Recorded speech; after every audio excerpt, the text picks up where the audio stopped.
I've never finished a to-do list in my life. That's basically what being an entrepreneur is like. The to-do list will never end, but you just got to go, okay, I'm done for the day.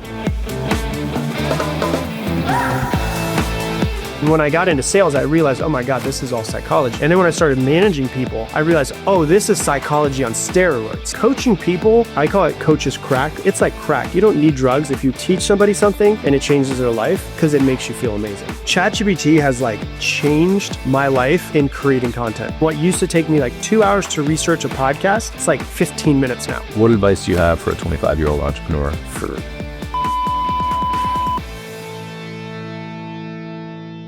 The creator of the Mindset Mentor podcast, which now has more than 100 million downloads. 400 million. 400 million downloads. Jesus Christ. That's so fucking crazy, dude. Yeah. You've built multiple seven-figure businesses in your early 20s. I want to talk to you about a lot of stuff, Rob Dial. Yeah. But I appreciate you carving out time, man. Yeah. I'm excited to be here, dude. Dude. In your new place. In my new place. Yeah. It's, we have dubbed it Stonehaven. Yeah. I love it. Seems fitting, awesome. Right? It does fit, yeah. I thought about the name for a while. I was like, Stonehaven seems to work. So you are squarely in the middle of the personal development space, yeah, in a lot of ways. What is something like a common mindset trend online right now that you think is total bullshit?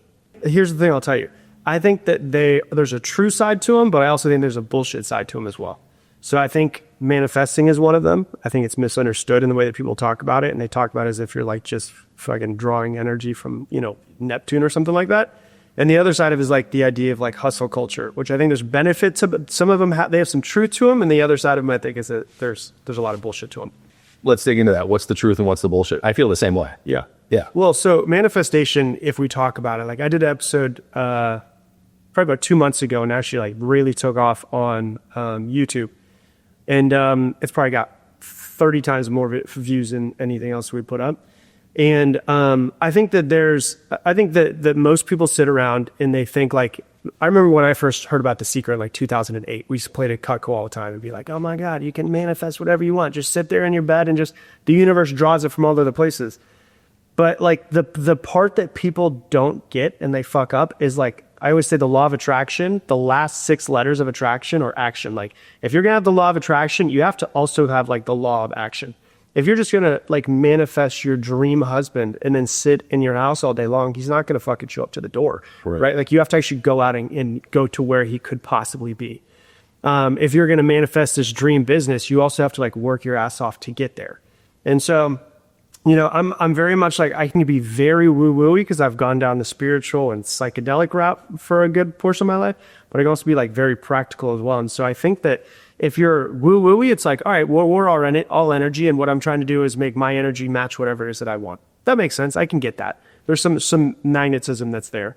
On the other side of it, it's if I'm just hardcore analytic and I'm looking at this and be that sounds like BS, then I think the law of attraction is brainwashing yourself into believing that you can do it. I totally agree. And I think that the woo side of it, if you just do that, the law of attraction, you're probably not going to get anywhere. No.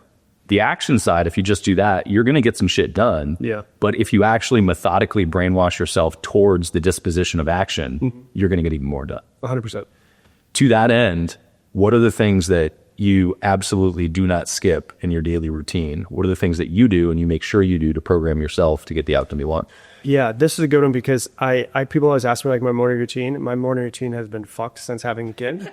It used to be I'd wake up and I'd have 2 hours to myself. My wife and I would meditate, and then we'd have a workout and all this stuff. The one thing that I do every single day, and I never did it for years because I was this sounds corny.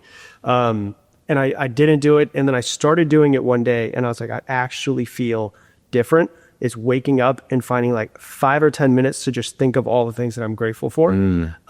Because as a human, psychologically, it's proven we have a negativity bias. And, negativity bias basically means that our brain naturally looks for whatever is wrong in our environment. Negative is just a label that humans put on something, positive, negative, good, or bad. But our brains naturally go to what's wrong, how can I make sure I protect myself? And so if I'm going to wake up and my brain's naturally going to go to what's wrong, then it's going to stress me out all day long. I'm going to be anxious. I'm going to be stressed. I'm going to feel on guard all the time.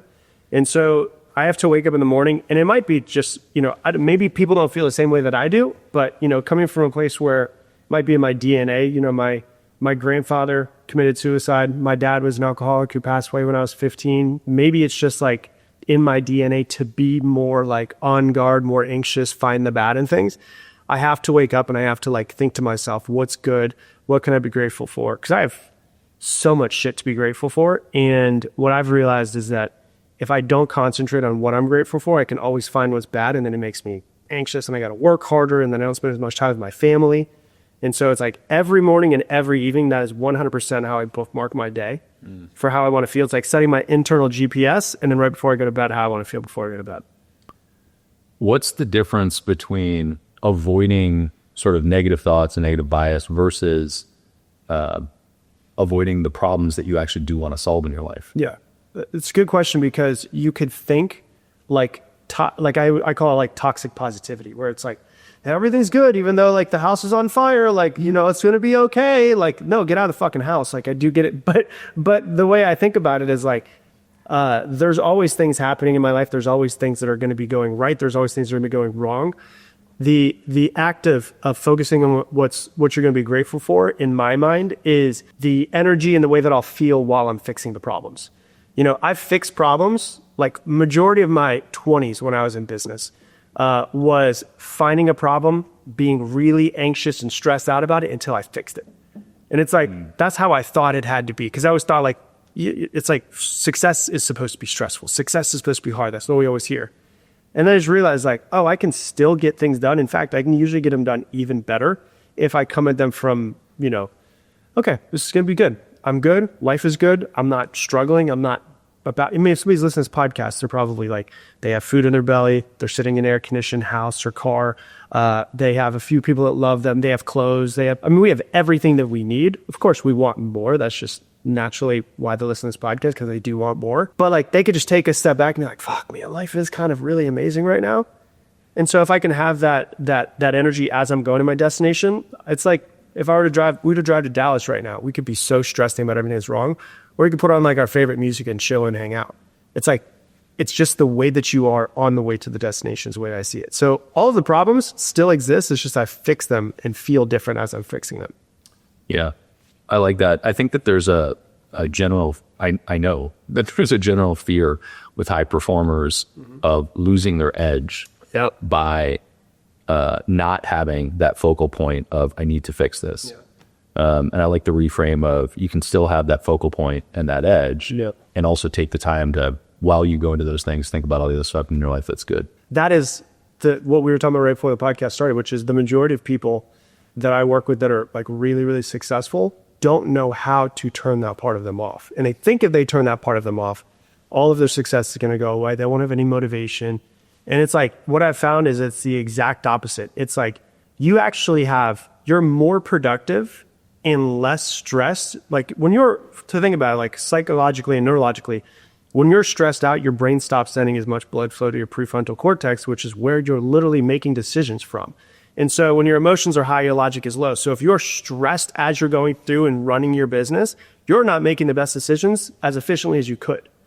So if you come at it from a different position, which is like, I'm going to go at it calm, cool, collected, then you're at the point where you're like, okay, I can make decisions quicker.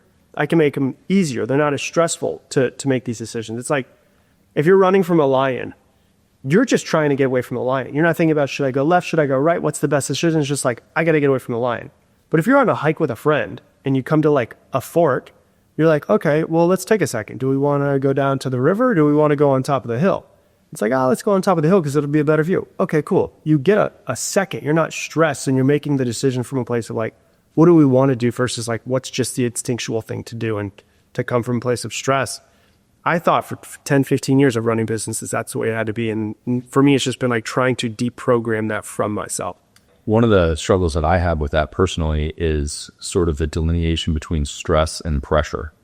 And for me, I've never self-identified with the idea of being stressed, but there's no question that I perform better when there's pressure. Right. And I think part of it today is that there's complacency amongst so many people, and we can blame social media or the fast pace of society and the way that we ingest information today, or ADD or whatever the fuck you want, right? But people are distracted. And so when there's pressure, it creates a necessary focal point that you have to address.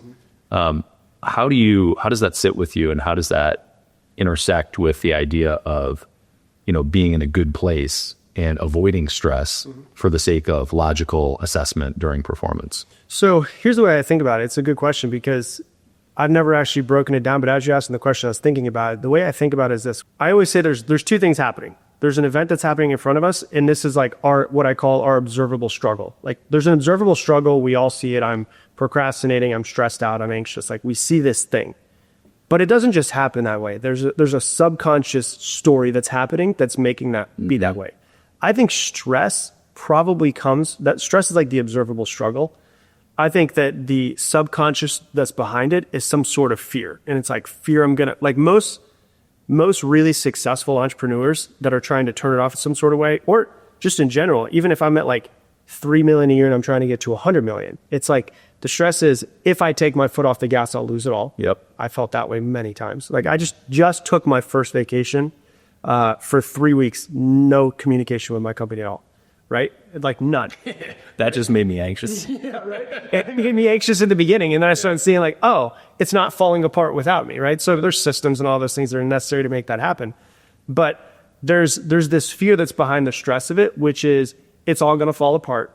I'm going to be, most entrepreneurs, like really successful entrepreneurs, like are fucked up in some sort of way. And that's what's made them successful, right? Yeah. It's like either their dad didn't love them the way that they wanted to, or their mom wasn't around, and they're trying to be successful from a place of like, I'm trying to, maybe they're trying to, like for me, mine was even after my dad passed away when I was 15, still trying to unconsciously earn his love to prove that I was worth it and I was better than alcohol. That was what I was doing, even though the dude had been dead for 15, 20 years. I'm still trying to like prove myself to him.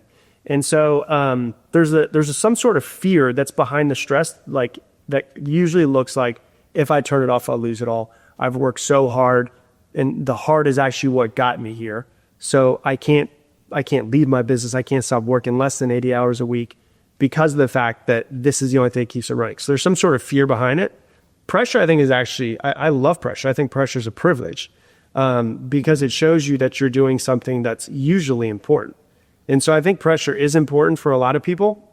There's two ways to kind of go towards something. And, Tony Robbins always said this, which is like, we only do something for pain or for pleasure. Like that's to avoid pain, to get towards pleasure.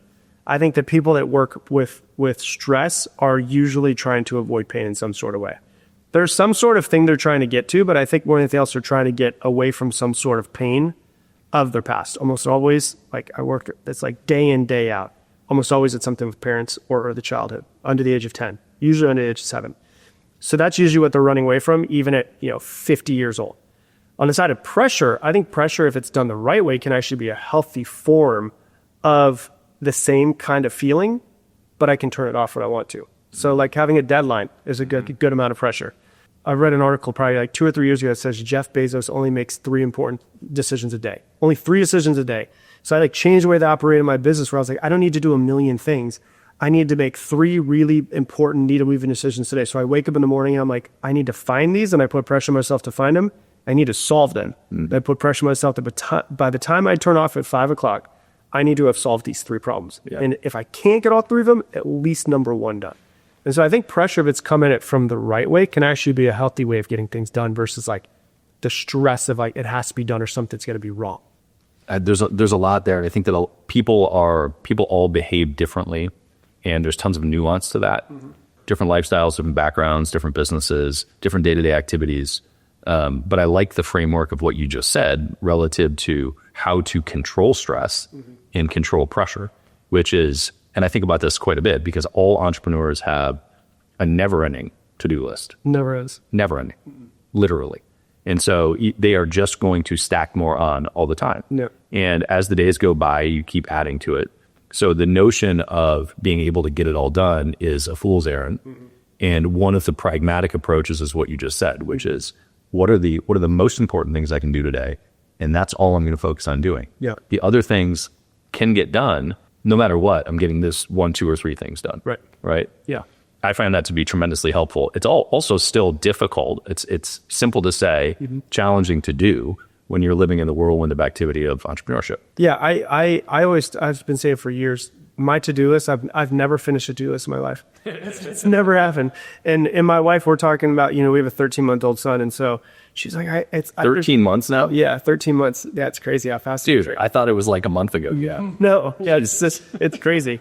Yeah. So she's like, it's never ending. There's always something to do. I was like, that's basically what being an entrepreneur is like. The to-do list will never end, but you've just got to go, okay, I'm done for the day. And I've said it for years is since I've never got a to-do list done, I've realized that if I just write my to-do list down and then I take an index card and I write down number 1, number 2, number 3, and I put it in my back pocket and that's the thing I pay attention to all day, like that's the pressure that I put onto myself. The rest of the to-do list, I'll get it done. I'll try to get parts of it done whenever I can. But like if an entrepreneur, what do we at? 200 and something working days, 200, if you only work 5 days a week and an entire year, if I get 250, 260 really important things done, like number 1, my business is going to have quite a bit of movement. But the problem is most of the time we look at the number 1 thing and we're like, fuck, that's so big. Let me go do these other little things just to get the movement going. And none of that stuff, it's being busy versus being productive. And if an entrepreneur can go, what's the most important thing, the biggest needle moving thing in my business to do, every single day, your business will be more successful. If you have employees, if you can delegate the rest, which is a whole other problem that entrepreneurs have, they don't delegate because they think they need to do it all and they do it better than everybody else. So they end up micromanaging, stressing themselves out. But if they can go, all right, like these 3 things are the most important things, I'm going to delegate as much of this list as possible. That's when you really start being efficient, I think, as an entrepreneur. Well, let's back out. So we grew up selling Cutco knives in different parts of the country. You went on to management and did very well in management, which is a whole different skill set entirely from selling. What brought you into being a personal development guru? Okay. I'm just a guy trying to figure it out. Is all I am. I'm trying to figure it out. I was telling people what works for me. I hear that. Also, for clarity, we started by saying 400 million downloads of your podcast. Yeah. You have millions of people paying attention to you on a whole bunch of different platforms. That's uncommon. Sure. And it's around mindset, which is a personal development thing. And so you get, I know you well enough to know sort of the depth of, and I think we've already covered it, but the depth of what personal development means relative to being woo-woo and spiritual or just like placation versus practical. Why did you go down that path? And did you do it deliberately to create a business, or did you just start doing it and it took off? Yeah, good question. So in Cutco, for anyone who doesn't know, we sold knives. And when you sell knives, they'll give you the opportunity to become a manager. And for me, I'm just a competitive person. So I was like, oh, this is the next step. I need to go beat everybody. That's kind of the way it was for me. So I was a terrible sales rep. Then I went field training and I watched another person do 3 appointments in one day. That was at like 250 grand. I was like, oh, I just need to copy exactly what he did. And I copied it and it worked. I was like, holy shit, this is amazing. Like I just made my biggest sale that I ever have. So then I became successful as a sales rep. And then when you're successful as a sales rep, they then give you the opportunity to move up. So I started in Cutco in January of 2006. I got into management training basically August of 2006. So I was only a rep, like hardcore rep. Let's put it this way. I was only a rep for 9 months. I was in a manager and a rep for years after that. Still sold and stuff like that. And I got into it because I was like, okay, this sounds cool. I want to learn how to manage people. I want to learn how to teach sales to people. I want to learn how to do this. And then I started realizing that I wanted to go to school to be a psychologist and to get into psychology. And when I got into sales, I realized, oh my God, this is all psychology. Yeah. And then when I started managing people, I realized, oh, this is psychology on steroids. Yeah. Like this is not me trying to persuade somebody. Well, it is in some sort of ways when you're a manager, but it's not me just trying to persuade you to buy. It's a longer game. It's a longer game, and there's way more depth to it. Yeah. And what I really liked about it is that what happened was with my father being an alcoholic is I basically went, oh, I can kind of fix myself in some sort of way. Like when I was younger, we couldn't afford like me going to a therapist. So I was like, oh, I know I've got trauma from my dad. I could probably fix it if I start reading more books and trying to work through these things. And as I started working through them and working on myself, I started then teaching it to some of the reps that we had that were in the office. And then they started getting better. And coaching people, I call it coach's crack. Like, it's like crack. You don't need drugs if you teach somebody something and it changes their life because it makes you feel amazing. And I was like, oh, this is great. I want to keep doing this. And so naturally, then with me loving the path that I was on, they said, do you want to open up your own office? Because you have the thing where you could be an assistant manager in the office that you're in, or you could open an office. And I was like, I want my own office. So I opened my own office. It went pretty well. I came back and I learned from the manager who owned that office and ended up taking his office over while, for anyone who doesn't know the structure of it, there's a guy who runs all of the state of Florida, but he's got one office and that was in Tampa. I ran his office while he helped everybody in the state of Florida. And then we, the first year I was there, we were the number one office in the entire company. It was like $250 million company at the time. And then they offered me a chance to go and run my own office again as like an actual career, not just a summer. So then I moved down to Fort Lauderdale. I ran Fort Lauderdale and broke every record in the history of the company for a new district office, except for the fact that somebody else beat me that year. So I broke them all, but didn't set any of them. Who beat you from my Charlie Urrutia. Oh, that's good. And so I was in one of the poorest counties in the United States, and he was in the richest county in the United States. So recruiting was very different, Yeah. And teaching people stuff. And then what happened that was kind of, I think I probably would still be on this path had this moment not happened, but it was just kind of a moment that made me realize like, this is what I'm supposed to do. I had a rep, his name was Shaquem, and he came from what he called the part of Fort Lauderdale that the cops don't even go to because it's dangerous for a cop to go there.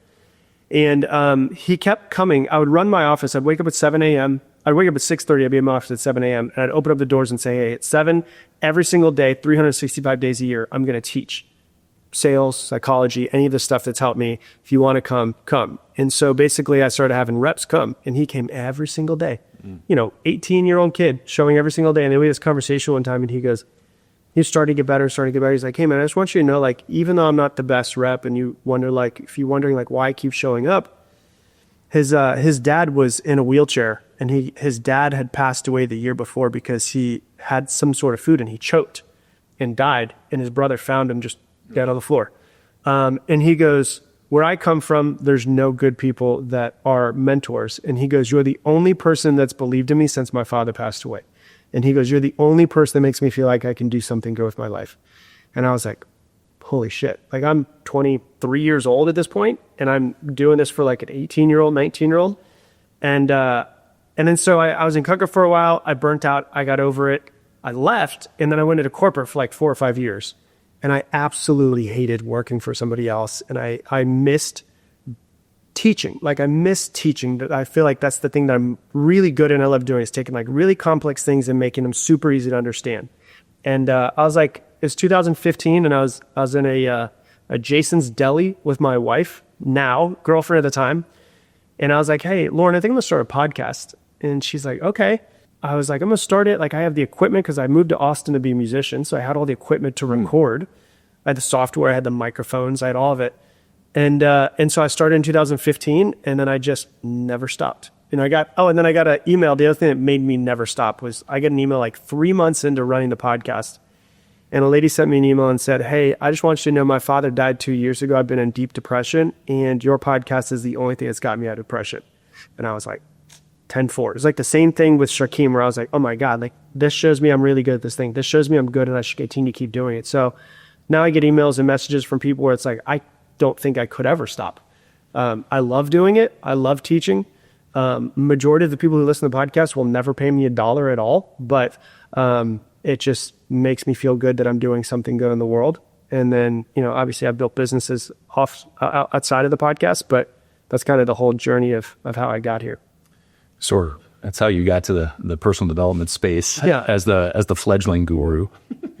What I heard, a bunch of things, but a couple notable things were those two conversations. Yeah. And I think it shouldn't be understated how impactful one conversation with one person can be. 100%. And you never know when it's going to be either. Yeah. Right. And there's something beautiful about that. And there's also potential pressure around that. But I think that's an example of good pressure. Yeah. Like, show the fuck up all the time, because you don't know when you're going to have that impact on somebody or when they're going to have an impact on you. Yeah. And you could completely change the course of someone's life with a conversation. Like, I I told this we were talking about right before I started that I'm getting my pilot license. I wanted to be a pilot and like in the actual Air Force, Navy, whatever it might be, and be a fighter jet pilot. And then one day, I still don't know who this is. I have no clue. One day, a guy, when I was probably 12 years old, was like, yeah, you're kind of tall though. And he's like, how tall are you supposed to be? And I was like, I don't know. He said I'm supposed to be like a little bit over 6 foot maybe. He's like, oh, you can't fly a fighter jet if you're over 6 feet. I just ended my dream right there. Yeah. Which is crazy because I don't know who the hell it was, but I was a kid going, oh, you know what? This guy's older than me. He must be smart. I don't even know if that's true. It's not true. That's the great part about it. I don't know who it is. It's not true. It made me decide to give up that dream. Yeah. I'm glad that this happened because now I'm, flying without having to go into, war or something like that. Yep. But it's just interesting that conversation also made me take a complete different trajectory. Yeah, well, I think that's the other thing that's powerful is it's not only the power of your own words, it's the power of others. Sure. Right? So you don't know what conversations you're going to have that are going to have an impact on somebody. And you don't know what conversations are going to be had with you that will change the trajectory of your life. Yeah. And they can be seemingly benign. And that's it. Yep. Right? Crushed your dream quietly. Yeah. And you just went a different direction. Yeah. I was like, okay, I guess I'll give it up. There's no point. It would be too tall. That's so fucked up. So you started a podcast. Great. 2015, in the scheme of things today, is very early in podcasts. But in 2015, it also... way back. Yeah, but also in 2015, it seemed like there were a bunch of podcasts. Yeah. I don't know when Tim Ferriss started his, but like... He was before me. 11, 12. Yeah, and like he had caught steam. And I remember when he started, like when he first had Schwarzenegger on. Mm-hmm. And that was like the first huge guest. Yeah. And that was super uncommon in podcasts to have a huge guest be on a podcast. Mm-hmm. So I have to think that you didn't start the podcast thinking, I'm going to get rich with a podcast. No. So did you have a job at the time? Were you monetizing it at the time? How did you think about mindset as a business? Yeah. So, here's what kind of happened is I was looking at it and I was thinking to myself, I was kind of an early adopter, I think, in this. And I've said this since 2016. I think the most valuable thing someone can have is a personal brand. That's 9 years I've been saying this now. And the longer this goes on, the more it becomes true. I just had an idea that if I have a brand, I can figure out some sort of business with it someday. Mm-hmm. If I decide that I want to start a t-shirt company, and I have a big brand, I can probably sell some. I mean, look at it. Look at how many people are, what's that guy who's C-Bum, who's like got, he won Mr. Olympia like 7-8 times in a row.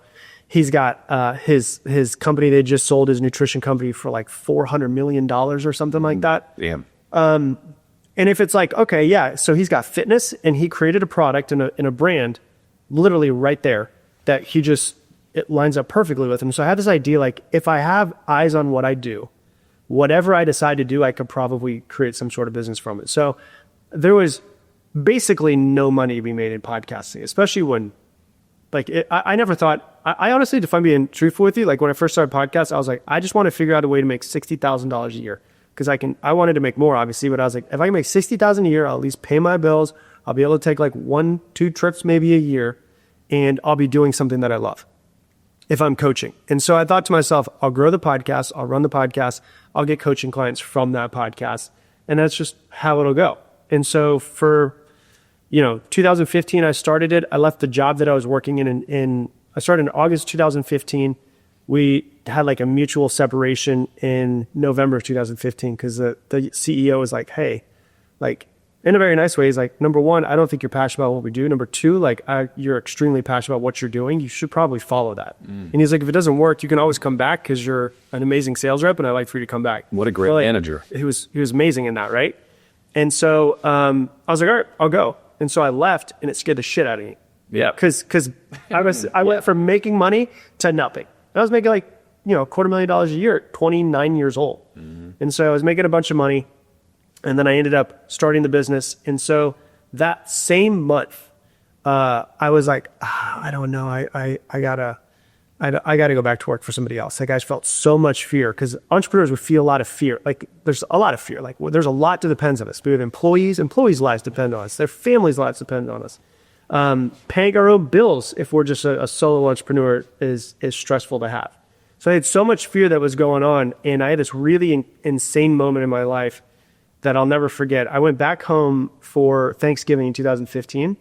I was at my sister's house, and she's like, "Hey, have you ever seen this box of Dad's stuff?" And she brought out this like box, and it was like one of his T-shirts, his glasses, his watch, and then there were all these letters from my dad. My dad was in jail for a little while when I was a kid, and he used to write us letters. And there was a letter that he wrote my sister on her 19th birthday. I'm reading through all of them, and the very last line of the letter says, "I hope you live your life with courage, love, and laughter." And then there was an asterisk next to courage, and it said on the bottom, next to it, there's an asterisk next to courage, and then you put another asterisk on the bottom, you put it, and he said, "Courage is not the absence of fear, but the ability to move forward in spite of it." And I was like I'm like getting goosebumps thinking about it. I was like, oh my God, I feel like the universe wrote me a message through my dad for me to get right now. Mm-hmm. And I was like, I'm filled with so much fear. This says courage, love, and laughter. And courage has a fucking asterisk next to it. And it says courage is not the absence of fear, but the ability to move forward in spite of it. And I was like, all right, I got to like go all in on this shit. Like it's either I got to burn the boats. I'm either doing this or I'm not doing it. And so I was like, all right, what can I do to like prove to myself, like I'm all in, there's nothing that I'm going to be doing besides this thing. And I was like, I'm gonna get a tattoo. Literally, I got the tattoo, "Live your life with courage, love, and laughter." It's my dad's handwriting blown up on my arm. It was my very first tattoo where I was like, I'm not fucking giving up. Because if you don't give up, you don't lose. Yeah. And I was like, I just won't lose. And so then 2016, I started one-on-one coaching people, built a group coaching, raised my prices, got things to be bigger. And then, in 2019, I was having a conversation with a couple of people who were coaches, and I realized the average coach was making like $15,000 a year. And I was making, that year I passed over $750,000 as a coach that year. First year? No. It was year 3. Oh, got it. Okay. So I did 60, 150.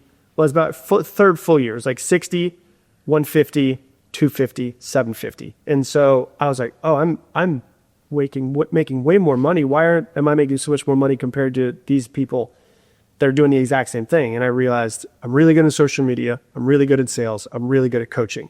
And I was like, I should train people how to do this. And so I started training people how to grow a coaching business online. Like before it was a cool thing to do in 2021, right? Sure. So I started in 2019, still do it. Everybody else who was doing it before just like dropped off because they decided to start teaching crypto or AI or everybody goes to the next thing. Yep. And I'm still at this thing, 'cause this is what I love. And so I built that business, and that's the main business that I have now. And, we've trained over 3,000 coaches at this point. I think you know this, but Easy Pay Direct has a huge client base of coaches, coaches, consultants, whatever, information products. Mm-hmm. The label keeps changing of how you identify these people. Sure. So I'm super familiar with the model, and there's no question that people jump around. Yeah. Opportunistic marketers are a big part of that. Mm-hmm. And we see people jump on the craze. Mm-hmm. And I think that there's an interesting through line with that that's relevant here, which is that when you are opportunistic in your approach to business, typically the business is rickety. Mm. So it's very, very, very common for us to see opportunistic business owners, and I'll put business owners in quotes there because what they're doing is sort of pushing an offer and chasing something, and it burns out. Yeah. And it's because they didn't create the foundation, the structure, the framework to actually have a stable business. Mm-hmm. And the people that are singularly focused in pursuing a stable business, that's how you find longevity, is doing what you're doing, which is driving that deep. Yeah. Today, you have something like 3 million plus followers on Facebook, which is now a bizarre platform to have a big following on. It's coming back, which is what's interesting. Well, so I want to talk about that. So why is Facebook your largest platform, and how has it changed over the course of the last 5 years? Yeah. And it's, for reference, today it's July of 2025. Yeah. So this is what's crazy. So I noticed early on, okay, I need to build some sort of following. And the idea was, I have this podcast. The first idea was, I have this podcast. I need for people to find the podcast. How do people, because it's hard to be found as a podcast. I always tell people the hardest thing to grow right now is a podcast because it's so obscure. Like if I were to say that rank them, TikTok's the easiest. Instagram is under that. Facebook's under that. YouTube is under that. And then podcasting is like the lowest of low, because it's just hard. Nobody goes in and just searches things that are going to make you pop up a lot of times. If someone has like the Rob Dial show, nobody's going to search, nobody's going to know who I am, no one's going to fucking search for the Rob Dial show. So it's really hard to find a podcast. And so in 2015, it was 10 times harder to find a podcast, because I would have conversations and be like, people like, what do you do? I was like, I'm a podcaster. And the majority of people actually said, what is that? Didn't even know where to go to find the podcast. So then I had to tell them, and I was like, well, you have to get, because this is Apple Podcasts did not exist in an app. Spotify did not have it either. I was like, you have to go onto your computer. You have to go into iTunes. You have to go to the right tab. You have to put where it says music. You have to scroll down to a podcast. And shit. Tell you to listen to that, right? Yeah. And so I was like, it was so hard to be found. And so like, I need to find a way to get a following to drive people to it. And so in 2015, 16, 17, 18, Facebook was the thing. And so I was like, all right, I'm going to go on Facebook. And so I started creating videos on Facebook for them to, I was trying to get videos to go viral. And it took me probably about a year and a half before I had my first viral video. And then once I had it, it started happening because I figured it out. I figured out the whole way of how to make a video go viral. And it's like, I was like, okay, I've got it. And so Facebook was the thing. The other thing that was big about Facebook too is, and the reason why Facebook was the thing is because Instagram had not released video yet. It was only pictures still at that time. I think 2018 was when they did IGTV, which is kind of a weird, obscure thing that didn't work.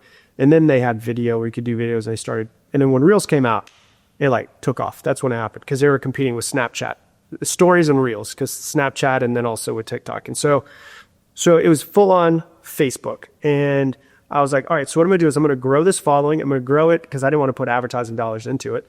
So I was like, I'm going to grow it through viral videos. I'm going to get an organic following. I'm going to push that organic following to my podcast. I'm going to grow the podcast, because the podcast, when someone listens for a while, like, they are hardcore fans. Because like, you know, what I would say with the podcast is that you're in people's ears are like their most intimate moments. When they're in the shower, when they're taking a shit, when they are at the gym, when they're in the car by themselves, like, you're with them when no one else is with them a lot of times. And so that becomes like this interesting connection that you have with the person you've never met before.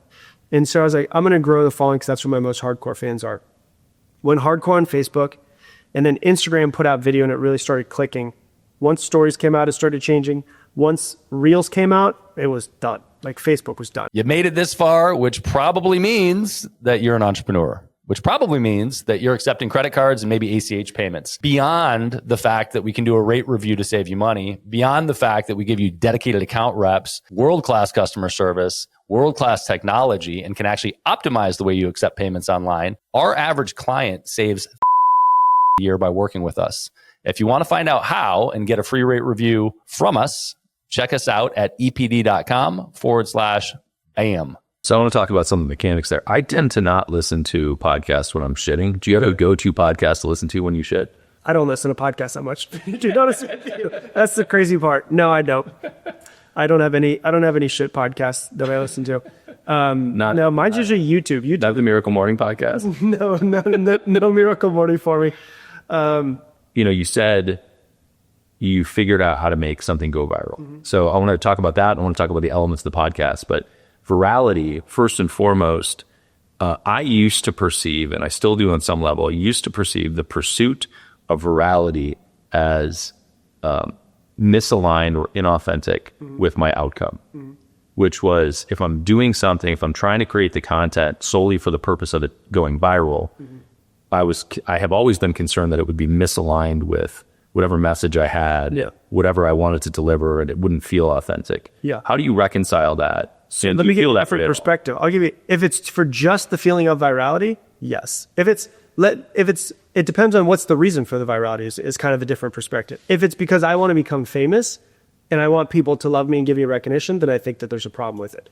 If the thing is, I believe in my message so much, I want so many people to hear it, then I want it to go viral because I think lots of people need to hear this message. So it's like a different perspective on the same thing. And so for me, it's like, when I make something, I don't go, oh, I'm just going to make something for the hell of it. It's like, what do people need to hear right now? And then how can I put it in a structure that I know will probably go viral? There's a whole lot of luck that's in virality, because I've had videos and I'm like, this is going to fucking crush it. and then it just flops. And I've had videos where I'm like, why the fuck did they like this one more? Right? Like, and so it's kind of, there's a lot of luck. There's timing that also, like, sometimes just the timing, it hits perfectly. Like I had one video go viral and then it dipped for a very long time. This was on Facebook, and then went viral again because of something that was happening in the world. I don't even remember what it was. It was like 5 years ago where it was like, got a couple million views, disappeared for 2 years, picked back up. And I was like, what the hell's going on? I was like, what's going on in the world? And I was like, oh, this makes sense why it's taken off again. Because it's easy to share videos on Facebook. Like Instagram is kind of hard to share video. You share it in your stories and stuff. So it picked back up again. But once I knew like the formula, because I think everybody knows the formula now in 2025, but like 2016, nobody really knew like, okay, I need a really strong hook to stop people. Like the way I always make my videos, anything that I create is a sandwich, is the way I think about it.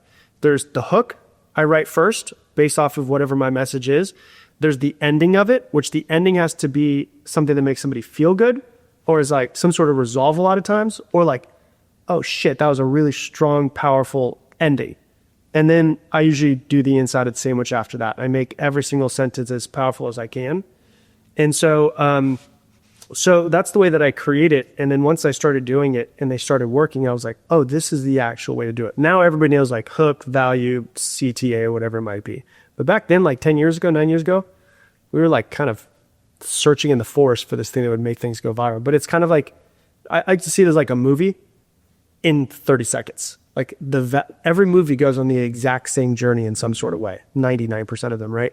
And the reason why is because it works. It's the exact same thing for creating videos online. Actually, before I click on that, podcasts, you mentioned being the most difficult. Podcasts don't tend to follow that format. No. They could. Yeah. Right? And one of the things that's bizarre about podcasts is they can kind of be anything, right? So unlike the deliberate structure of trying to get a clip to go viral or trying to get just views, get attention from a clip where you need that opening and the sandwich and some result at the end, or CTA, which that's a different conversation. Yeah. Podcasts are all over the place. So do you have a structure to what makes a good podcast, or do you have a reason that you think people do tend to latch on and follow through with you? Yeah. Good question, because I've actually thought about this, because for years I've been like, why the fuck do people listen to me? Like I've always thought. It's okay. It makes two of us. That's good. So I've always thought like, what's the reason why somebody listens to me? And what's interesting about it is this. There's a couple different formats of a podcast. There's this format, which we're doing, which is an interview.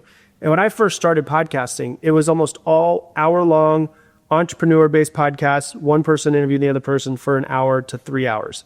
And I was like, if I want to stand out, I want to do something different. So I was like, I'm going to do something the exact opposite. And I had a job at the time, so I was driving to work.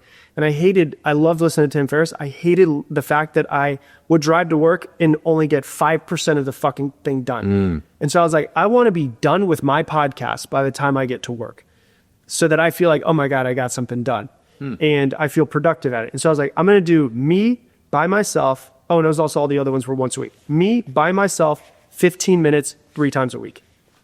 I was like, I'm going to do the exact opposite of everybody else, because I'm going to try to stand out in some sort of way. And also, like, I was 29 years old. Like, who wants to talk to a 29-year-old? Like, I'm not going to get Tony Robbins to come on my podcast at 29. You know, I didn't have any value. There was no followers. There was no reason to hop on. So I was like, I'm going to have to do this on my own. Well, that point's a really interesting one, because there are tons of people that are 22, 23, or 25 that think that they have lots of valuable things to say. Listen, I thought I did too at 22. I did too. I thought I did at 18. I thought I really appreciated that. Boy, yeah. It's funny how life teaches you. Yeah, it's for sure. I mean, well, the other thing about the 15-minute 3 times a week is, as opposed to the long form once a week, and there's all this psychology built into this stuff, but the frequency makes a big difference too. Sure. People are coming back to it consistently. There's new stuff consistently.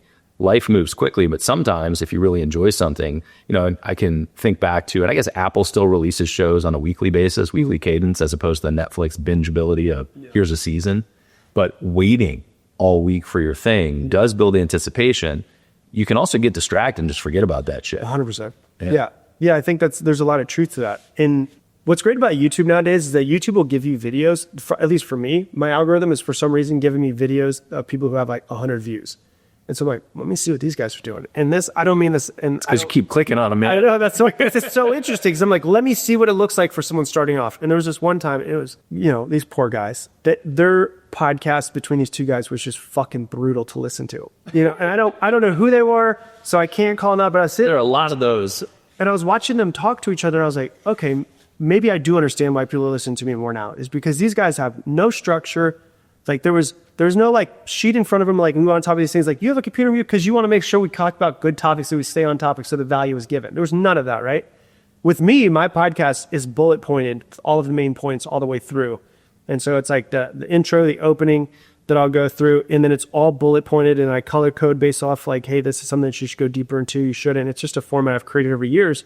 And it's like, I'll have the actual podcast episode itself, intro, what we're going to talk about, try to have some sort of hook that makes it be like, I want to stick around for this thing. And then from there, it's just as much value as I can get out of my face in 20 minutes. That's basically the way I think about it.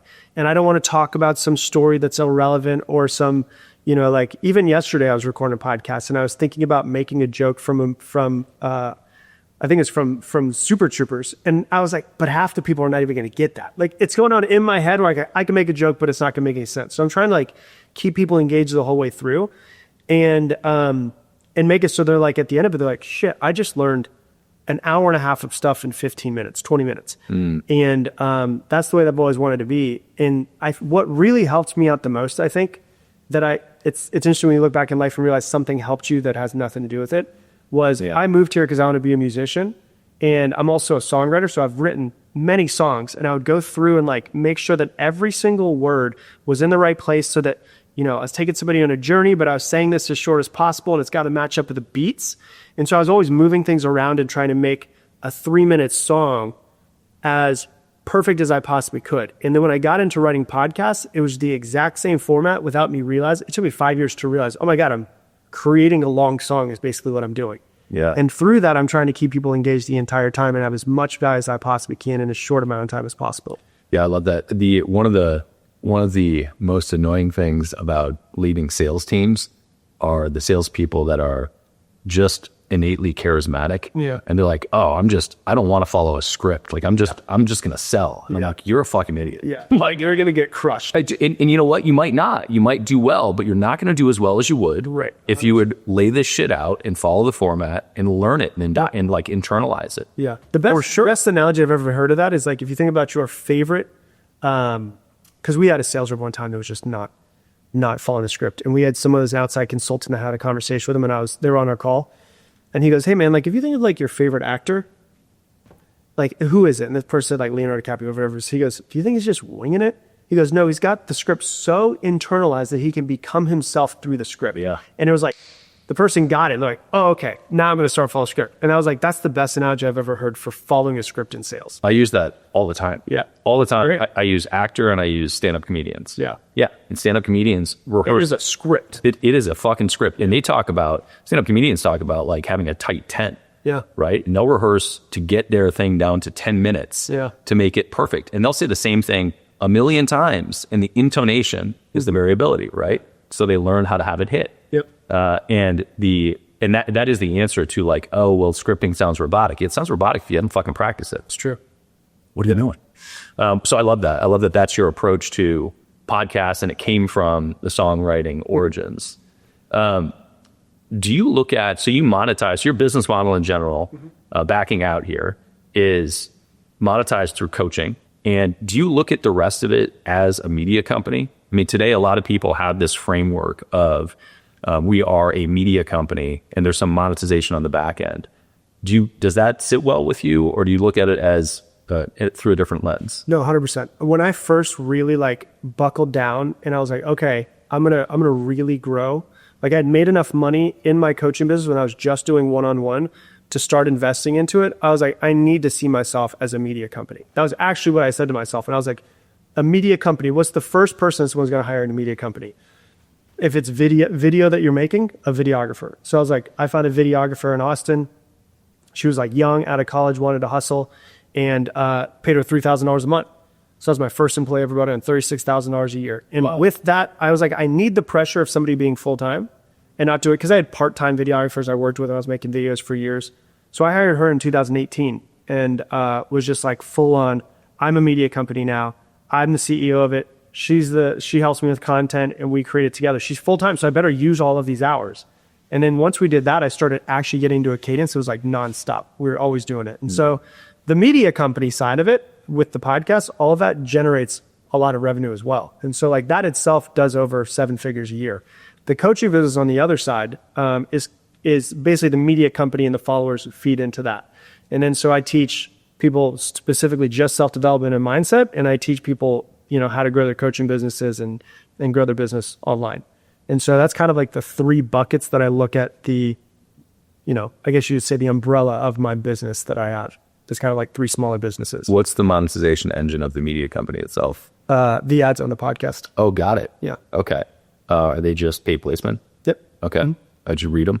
I don't listen. Do I read them? Yeah. Yeah. Yeah, I do. Dude, There's red ones, which are called host read ads, which pay more. And then there's, I don't remember the name of them, but if like there's an open slot, like there's amount of open slots you're supposed to have in a podcast, depending on how long it is.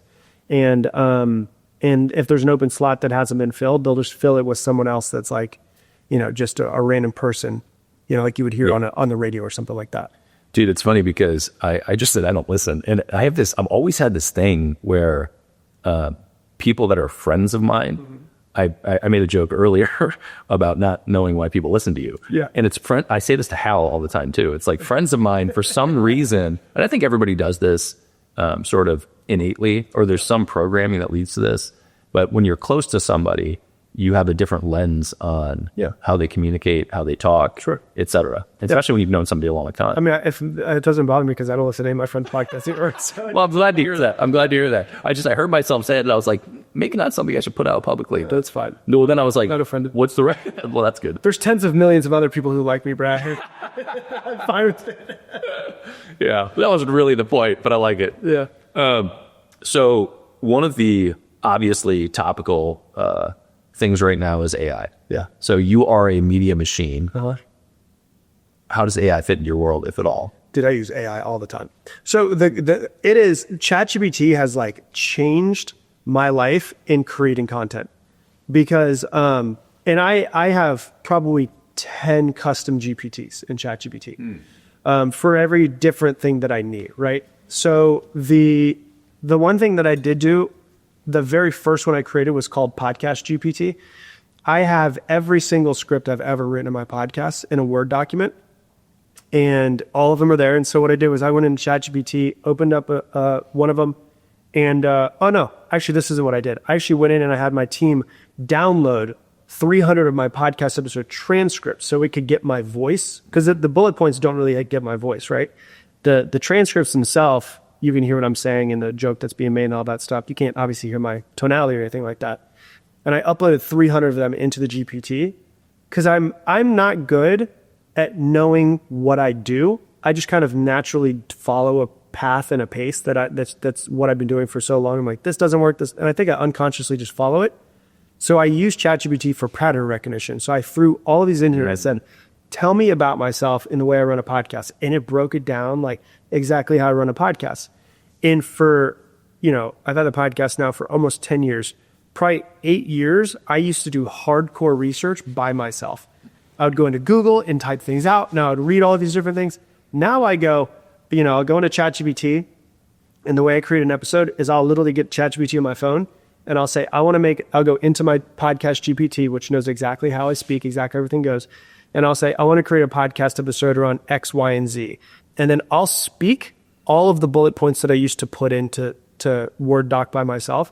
I'll speak for probably 5 minutes, put everything that's on my head exactly the way I used to do it, but I'll put it into here. And what I'll say is, I want you to do all of the research, find any psychological studies that you can find that prove this point. If I'm wrong, tell me where I'm wrong. And basically I'll use ChatGPT as my research assistant. And what used to take me like 2 hours to research a podcast, it's like 15 minutes now.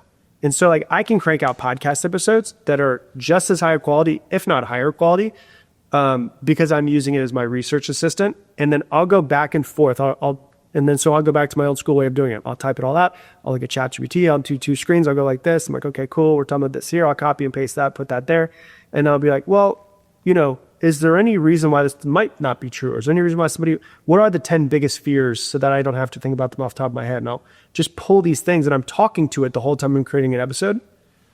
It makes it so much faster. So that's the first thing that I did that really changed content for me. Right now we're in the land of all these chaotic different models for ChatGPT. 01, 02, 03, 04. Yeah. No, 1, 2, 3, 4. Yeah. 03, etc. Do you have a specific model that allows you to do that, or have you just It's the 4.0 one. 4.0 right now? That's what I was just usually updated to whichever one the newest one is at this point. Because when it was 2 years ago, it worked pretty well. Yeah. They did an update about 6 months ago where I was like, whoa, like this is way better. I don't know what they did, but like the update that they did made my work with it so much better and so much more efficient. And so I use the newest one every single time. So I have a podcast GPT, and then I have a video script GPT as well. So the other thing that I do, I can go to my Google Docs right now and I can look up, I have an actual document that's called reel scripts. Every reel that I create, I have the script written out for it, word for word.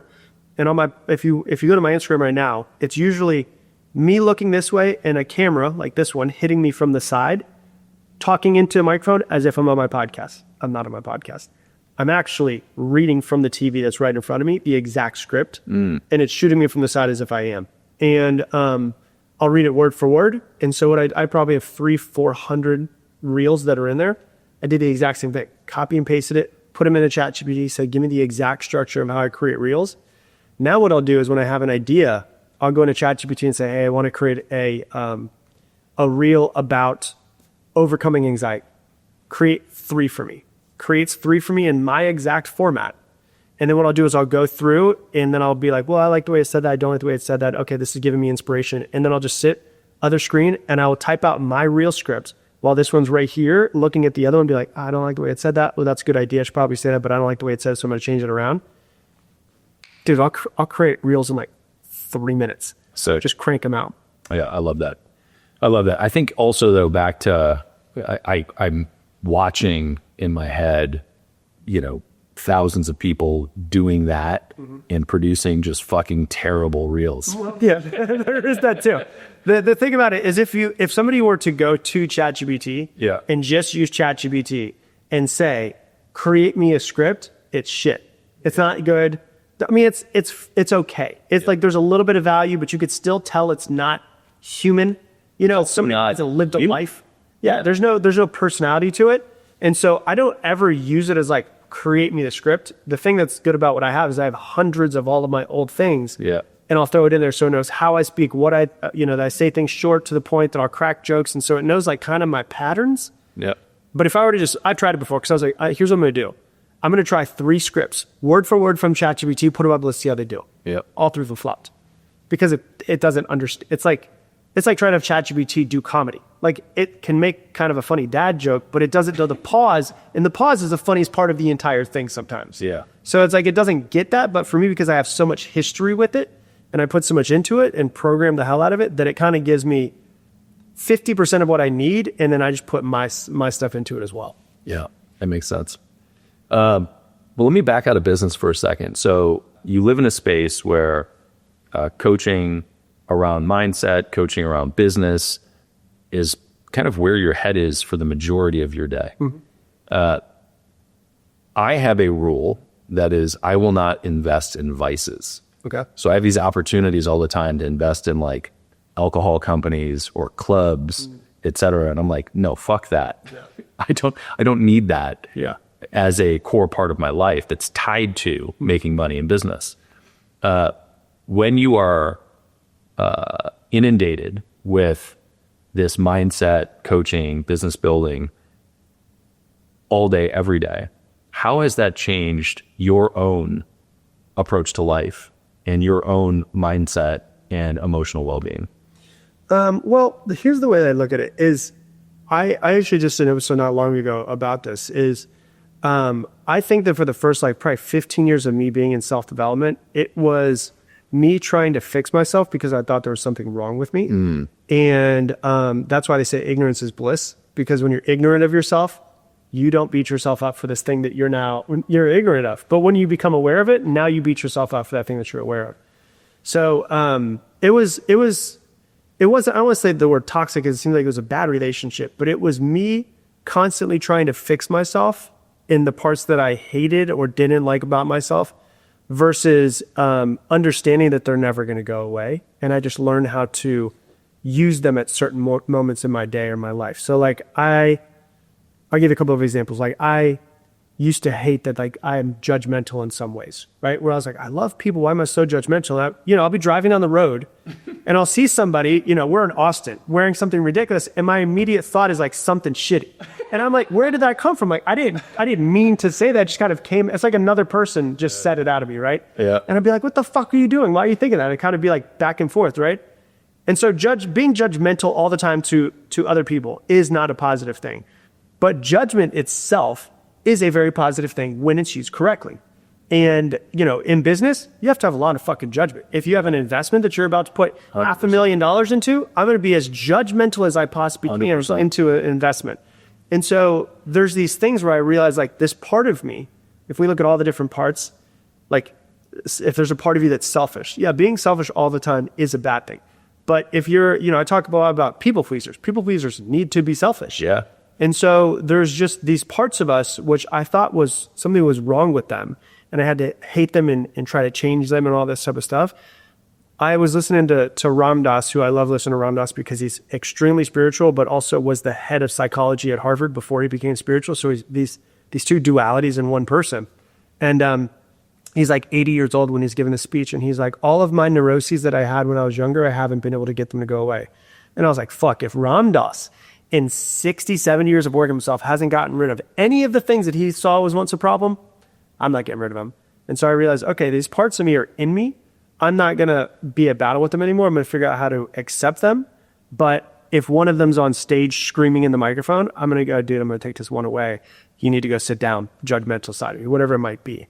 And so that's the way that I see it, where it's like, it was being in this space all the time. Like, I need to fix myself. I need to get better. I need to fix myself. I need to get better. I need to be a perfect person so that I coach people and help them become perfect.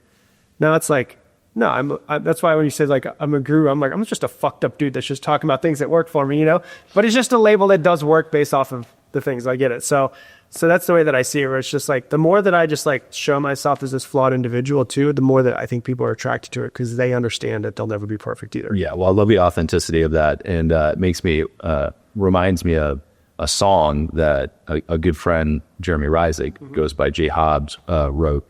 He has a line in it that is, I am not my mind. And I think it's a really important reminder that you're allowed to have fucked up thoughts. Yep. And you also can condition the stuff that you think about. But then you have a choice of whether you're going to say things, of course, or act on that thought. Yeah. And comedians are a really good example of like fucked up, dark, bizarre minds. Yeah. But they don't do all the things they say, of course. And they get paid to say the weird things. Yeah. Right. Which is great.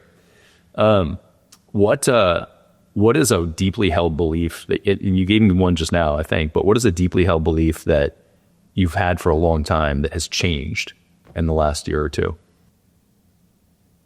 Yeah, that was a really big one. I'm trying to think of another one besides that. That was a huge one for me, was to figure out how to start accepting myself.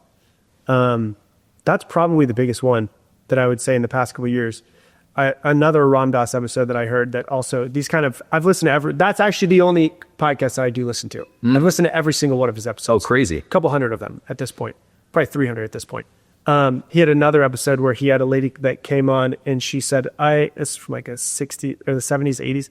She said, I want to know how to love myself. Like, how do I love myself? And he goes, the question is flawed. He goes, the question shouldn't be how do I love myself? The question is how do I accept myself? And if I learn to accept myself, love is the natural state of a human at that point in time. So like, I love having a 13-month-old kid at my house because I get to see the natural state of a human before everything in this world fucks them up, right? In some sort of way.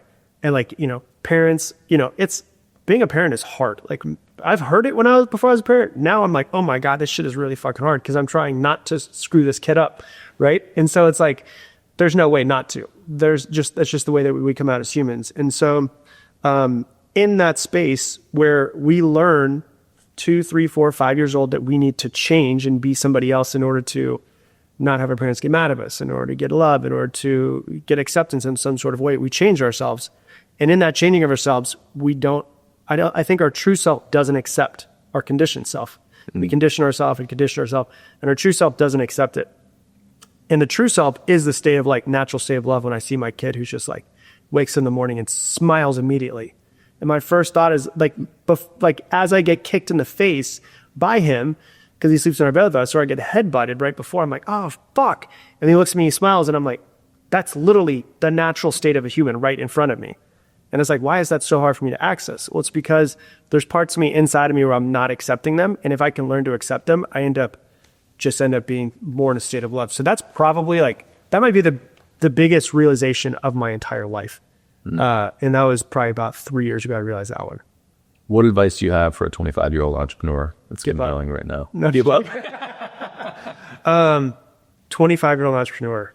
Yeah, that's a good question. I think things have changed a lot where it seems like when, probably 10 years ago, it was like hardcore hustle culture. It seems like there's a little bit more balance now.